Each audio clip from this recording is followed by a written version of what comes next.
ជាច្រើនចង់ប្រាប់ដល់ប្រមនាងអ្នកដែលតែងតែនៅក្បែរកាយាមើលថែក្នុងពេលវេលាធ្នមរៀងសាគ្រាមានបញ្ហាក៏មិនដែលឃ្លាតឆ្ងាយចង់មានពេលតបស្នងភក្តីស្នេហ៍ដែលបងមានបងរៀនឲ្យយល់ពីក្តីស្រឡាញ់និងហើយហៅថាស្នេហាដែលអត់តមនឹងមិនយកឈ្នះចាញ់ទោះជាខំត្រូវយ៉ាងណាសូមអរគុណបងសម្រាប់ពេលនេះអរគុណជីវិតដែលការពាររហូតមក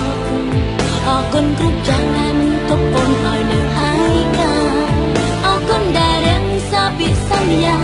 ក្រុមមិនទួងដីរស់ហើយក៏យើងមិនបែកគ្នាទោះជាមិនគិតបាក់សង្កត់លើធរនេះស្នេហាមួយនេះនឹងរស់រៀនរហូតតទៅពេលយើងចាស់ទៅ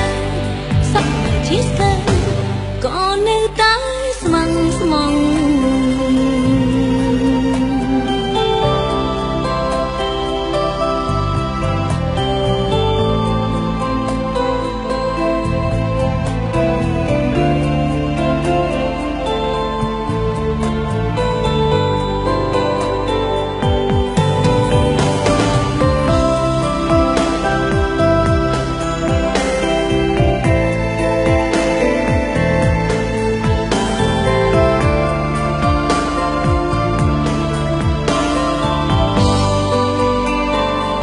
ជាច្រើនចង់ប្រាប់ដល់ប្រមនាង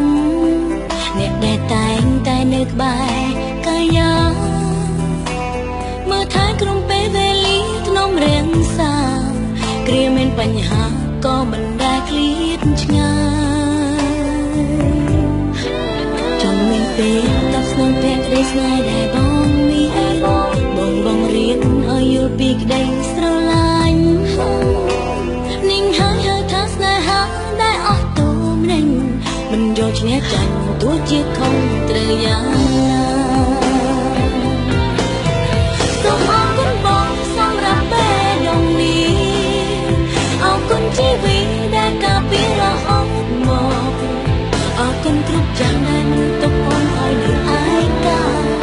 អរគុណដែលរៀងសាពីសន្យាក្រុមមិនទួងដីរស់ហើយក៏យើងមិនបែកគ្នាទោះជាមិនគិតបាក់សង្កត់លើធរនេះ